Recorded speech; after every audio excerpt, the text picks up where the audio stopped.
Hi everyone, and welcome to our last day of our Tuning Into Guidance free workshop. So with everything that we have discussed this week, we've talked about where guidance comes from. We've talked about how a good majority of the time we ask for guidance with an agenda, saying, God, it's my plan, or Spirit, tell me how to make my plan happen.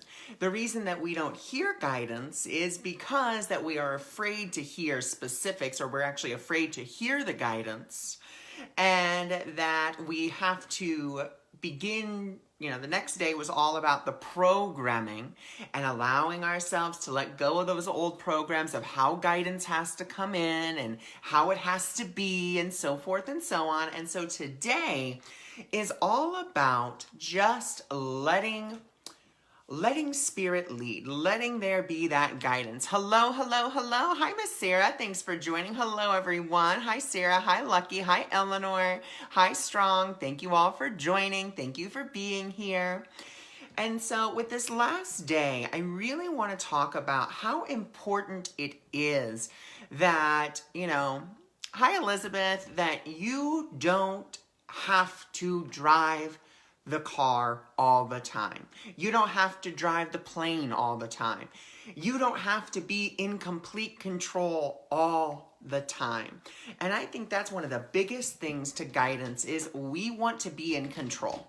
And I know, and you can take it from a recovering control freak, that we do. We all love control. We all love to know what's going to happen, when it's going to happen, and how it's going to happen, and the exact when, where, and why. And so that's why it's so important to let go of that control. Now, some people may think, oh my God, well, with this, the way that you're describing guidance, it's all just, you're a marionette on a string. Well, here's my question. Why not? Why not be that marionette on a string? I remember listening to a David Hoffmeister talk, and he was saying, basically one of his friends was like, put me back on the strings, guide me, use me. Yay, Miss Jane, I'm so glad you got to catch me live. So, use me, move me. Instead of, okay, well, I have to think of how I'm going to move myself. I have to think, and, trying to plan everything out in advance. And let me tell you, it's not fun. It doesn't make life very fun. Now, yes, do you have free will? Of course you do. You have the free will. I will follow Spirit's guidance, or I will follow my ego's guidance. I will follow the guidance of love, or I will follow the guidance of fear. That's your free will choice to do so, in either way. That's your choice. And we have to really tune into that choice. Once again, it has to be, am I going to follow the guidance of love, or am I going to follow the guidance of fear? Which one am I going to choose? Am I going to choose to allow myself to be hostage to my ego, or host to Spirit? That's the choice we have to make. That's the free will choice that you get to make, I'm damn sick of control. Surrender. Yes, Celeste. Exactly. It is all about surrender. And sometimes surrender seems like it is so hard.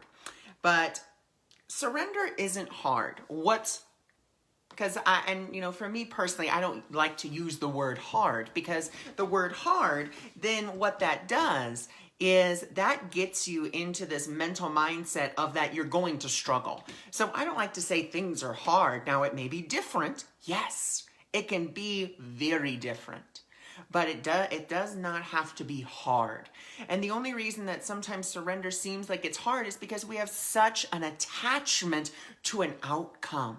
We have such an attachment to the way we want things to be, or the way we want things to work out. Once again, it comes back to, I have to know. If I don't know, then I can't plan ahead. And that's what the ego hates. It hates that it can't plan ahead. Now, here's the beauty of Spirit. Spirit doesn't have to plan ahead, because Spirit is already at the end of time. It's already seen everything that's going to happen, could happen, will happen. And so it doesn't have to plan. That's why it can lead you step by step by step. But you have to release your control. You have to allow yourself to let go of control and surrender and trust. And that's when, that's one of the hardest things. That is one of the most, what's the word I want to look for? That is really one thing that we have a hard time with, is just letting that go. We don't want to, because we want to know what's going to happen, when it's going to happen, and how it's going to happen, so that we can plan. And yes, planning is good. I'm not saying don't plan things. But what I am saying is allow yourself to have an expectation that it may not go exactly as you think it should or how it should. Allow yourself that platitude to just say, you know what? This is something, once again, this is something I'm interested in. If it happens, great. If it doesn't, great.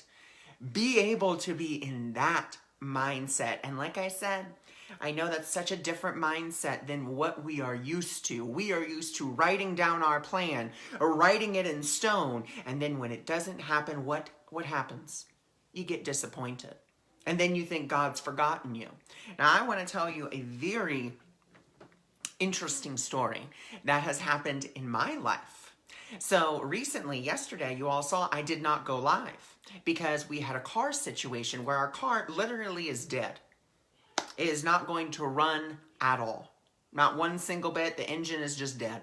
And so, of course, in that moment, yes, did fear come up? Of course it did. Like I said, I am no stranger to fear. However, with the fear, I looked at it.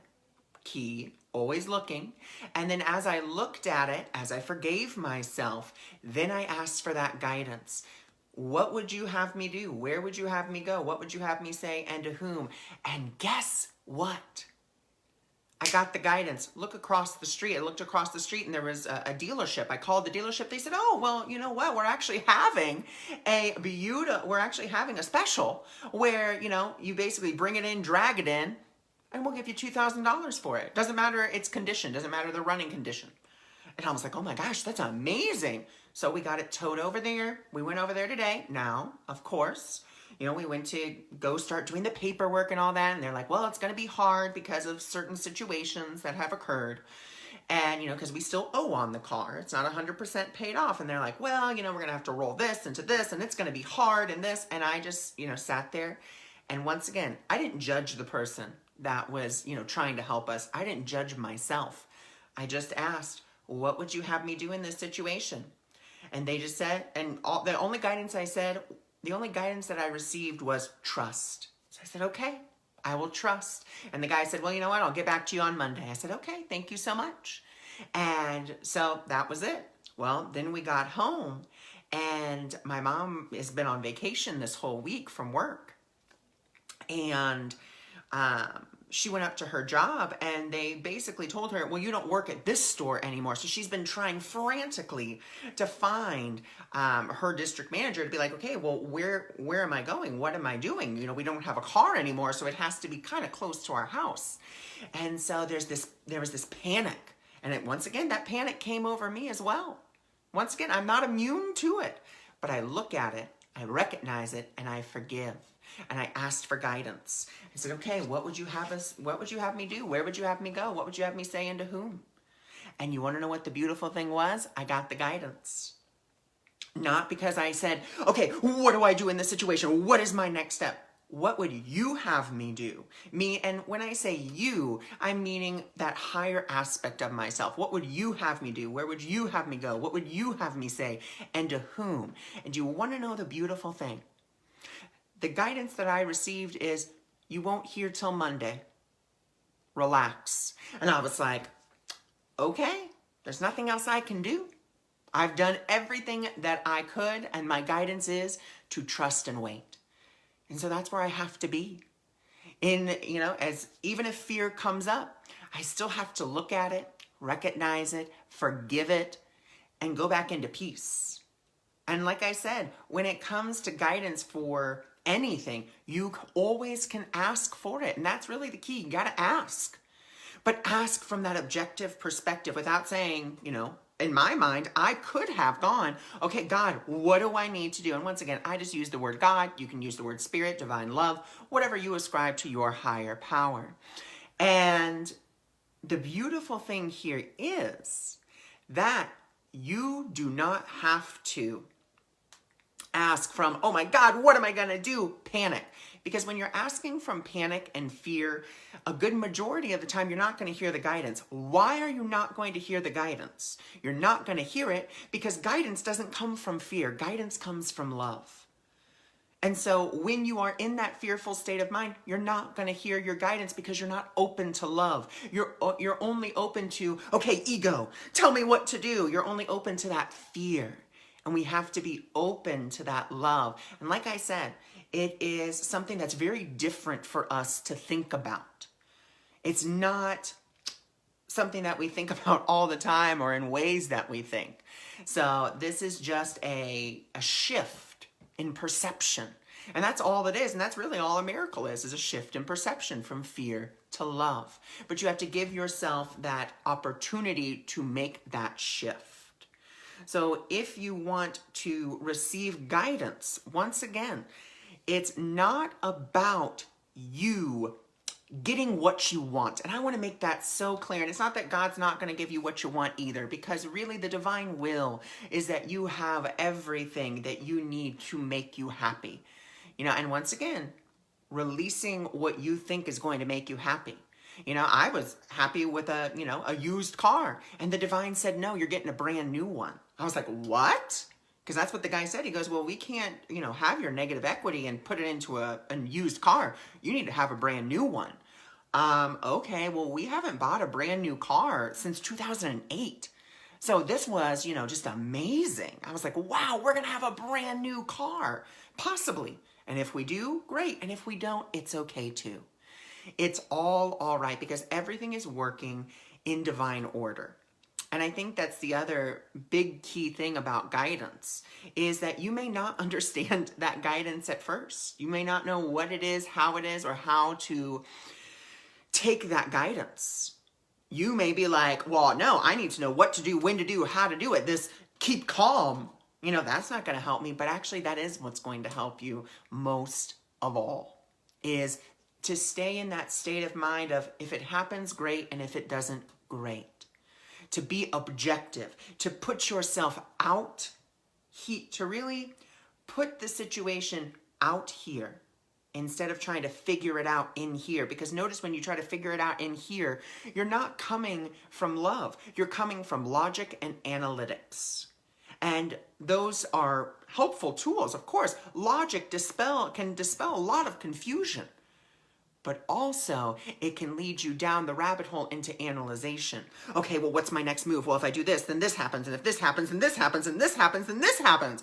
And then you just get all out of sorts. Instead, I'm going to allow myself to be that marionette on a string. I'm going to allow the divine to take me where I need to go, where I need to go, when I need to be there, and use me as its mouthpiece. And that's how I like to look at myself. I am nothing special. I am not, higher than anyone else. I'm not better than anyone else. I'm not more enlightened than anyone else. I am simply someone who allows the divine to use this vessel as a mouthpiece. That's it. And if we can allow ourselves to allow the divine to flow through us so that we can just be the divine mouthpiece, then I have no trouble being a puppet on a string.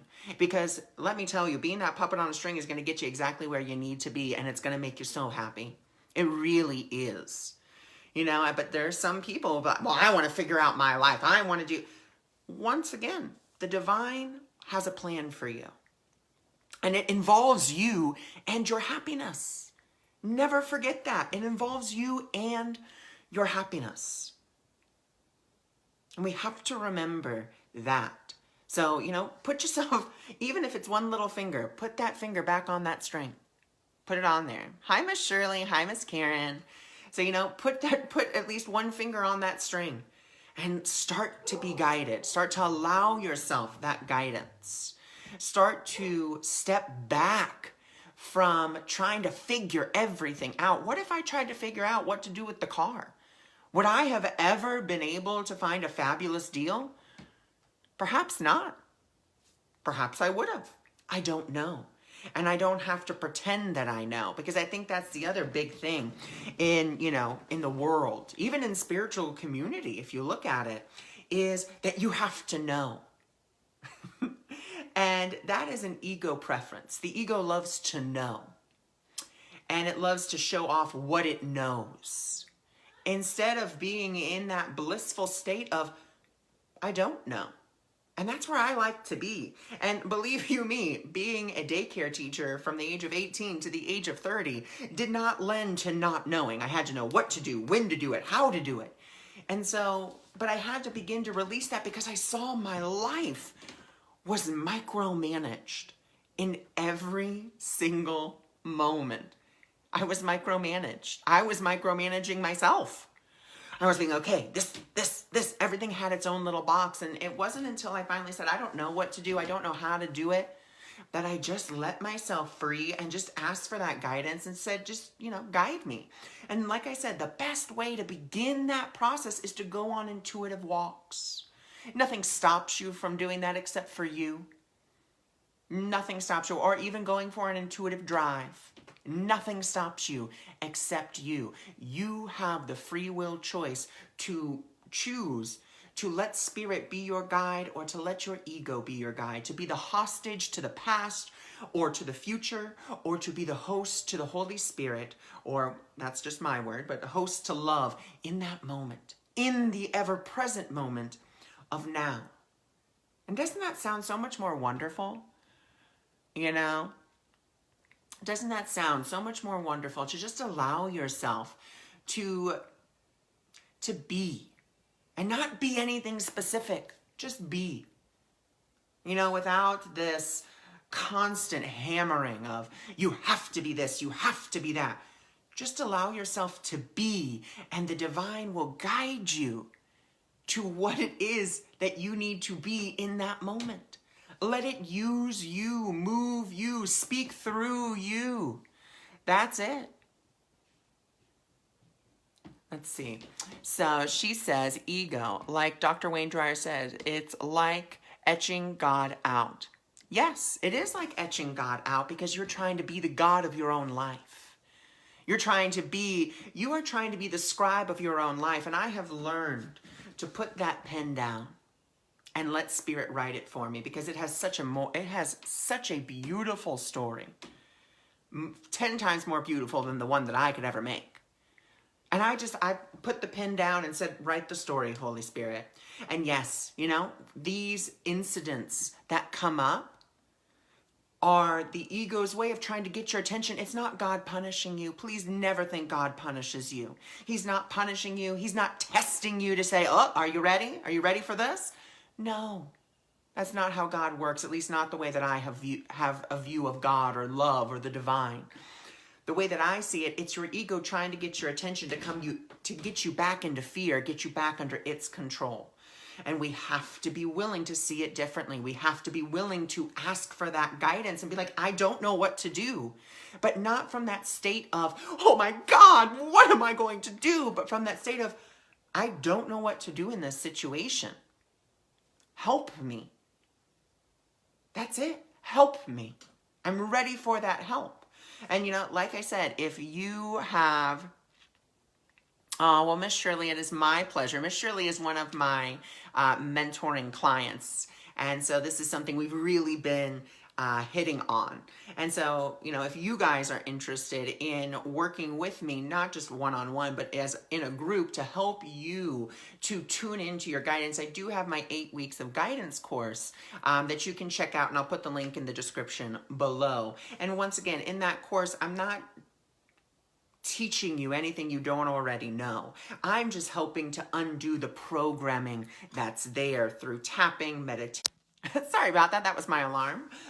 Channeling, so forth and so on. And that's it.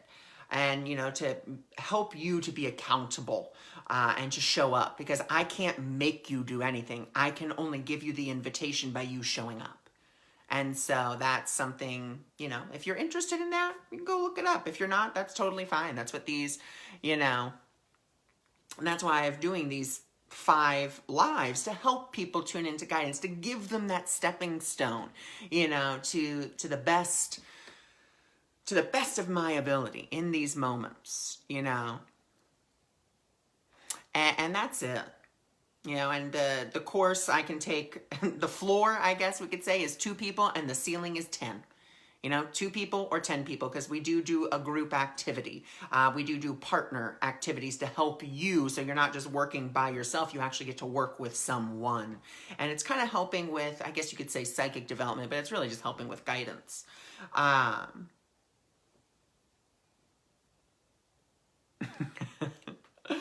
And so, you know, that's it. So I want to ask if you guys have any questions about these topics that I have covered thus far, or about anything that I've kind of discussed so far, or if you feel like you need a tool or a technique. You know, this is your time to ask. This is the time. And of course, you know, if you join the course, then of course you have more time with me and you have more individualized attention with me. There is that 30-minute miracle mindset call that I offer for free for people who do sign up for the 8 weeks of guidance. So if you're interested in that, you can go check it out. If you're not, once again, it's whatever you're drawn to. So I am open here for questions now about what we have discussed. So do you have any questions, any concerns, anything coming up in your mind, you know, that maybe is a fear that you know, as you're thinking about this, as you're hearing me talk, you're like, yeah, that sounds great, Ron, but, you know, is there any buts coming up in your mind? Because buts are the ego.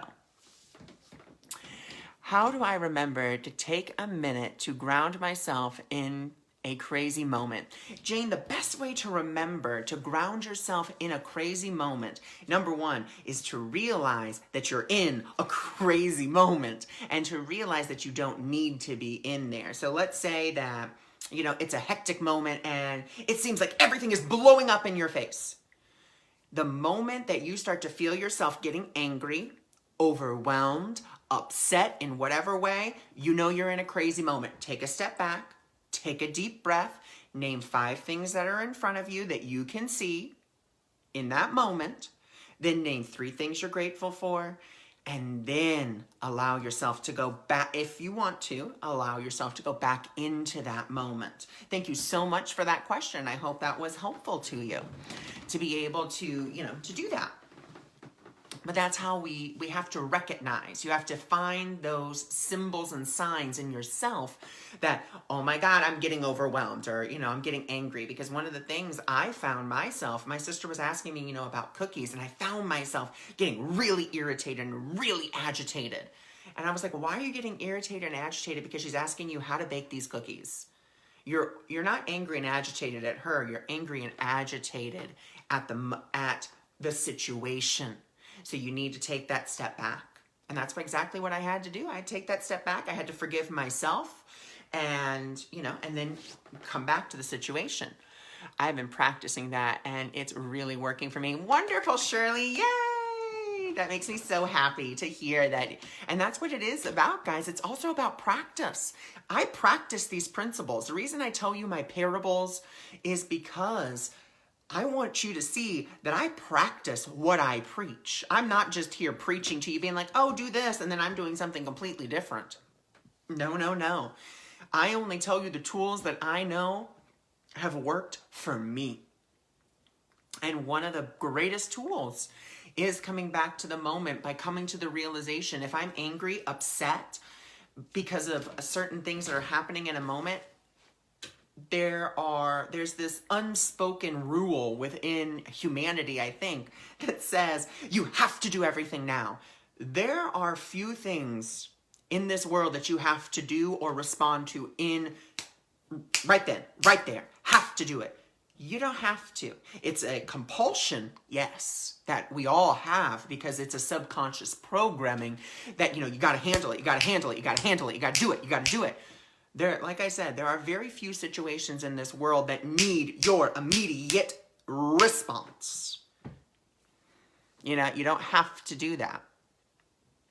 All you have to do is just take that step back, Tune in for a moment. What would you have me say? And that's why before I go into any situation, regardless of what it is or who I'm going to be talking to, I just take that step back and I say a little prayer to myself. I have been asking, because I'm need something quick. I get disappointed. Exactly. We can't expect it in like that. Sometimes or a majority of the time it will come in that way, but when we're in that expectation, it doesn't come that way. Asking each morning before I start my day, what would you have me do? What would you have me say? And to whom? Life-changing. Yes, Miss Jane. You know it. Miss Jane was a client of mine as well. She's done readings with me and workshops and fabulousness with me as well. And so, yeah, just what would you have me do? Or even just saying, I am only here to be truly helpful. I don't have to know what to say or how to say it, because he who sent me will direct me.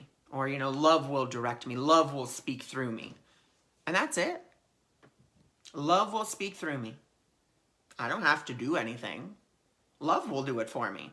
That's one of the things the Course in Miracles, this beautiful book, Course in Miracles, talks about so much is, let me do it for you and let me do it through you. But once again, we have this subconscious programming that we have to do everything by ourselves, and it all comes down to us, and that we have to do it. And if we don't do it, then the whole world collapses. But once again, let love do it for you and let love do it through you, and you will find that your life becomes like a gentle river in the spring. You just gently flow. Allow yourself to flow. Allow yourself to get in that boat and let spirit drive the boat. In my other course that I have, my Miracle Mindset Push-Ups, our last week is let God drive the plane. So many people say, oh, well, God's my co-pilot. Honey, why have God be your co-pilot when he can just fly the damn plane?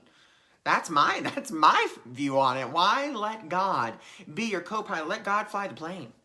Sit back, relax, and let him take the lead. And once again, I use the word God. You don't have to. You can use the word love or spirit or my guides. Whatever. It doesn't matter. The name that you ascribe to your higher power doesn't really matter, because God doesn't have an ego to sit there and say, well, you didn't call me God. Or, you called me God instead of love. How dare you?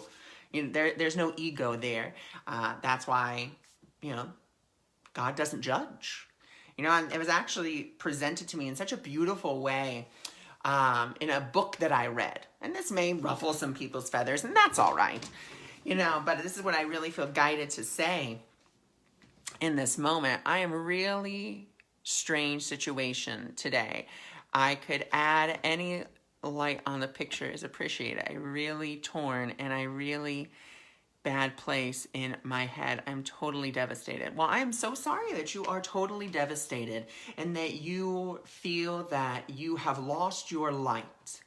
But remember, the only reason that you're feeling totally devastated and totally wronged, or in whatever case, is because in your mind, you have gone down the darkened tunnel. You've gone down that darkened tunnel. It's time to turn around. Number one, let's forgive yourself and let's forgive everyone involved in the situation to the best of your ability, forgiving every idea that you can. And then from there, turning and being willing to see your situation differently. And that's the only way that it can really be done, is you have to be willing to see your situation differently. And that's, it's where we have to be with it. You have to be able to, you got to look at it, you got to forgive it, and you got to realize, whatever the situation is, okay, in whatever way, shape, or form, I have put myself here. So, of course, taking full responsibility, forgiving yourself for, whatever you need to. And then I'm determined to see this differently, and I ask for a miracle. Because all a miracle is a shift in perception. That's all that you need, is that shift. So,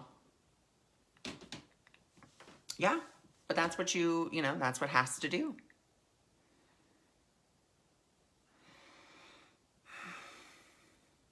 So yeah, that is my last little discussion for, my 5 days of this free guidance. Of course, you can always go back to the videos. You can always go and look at them, always go back and see them.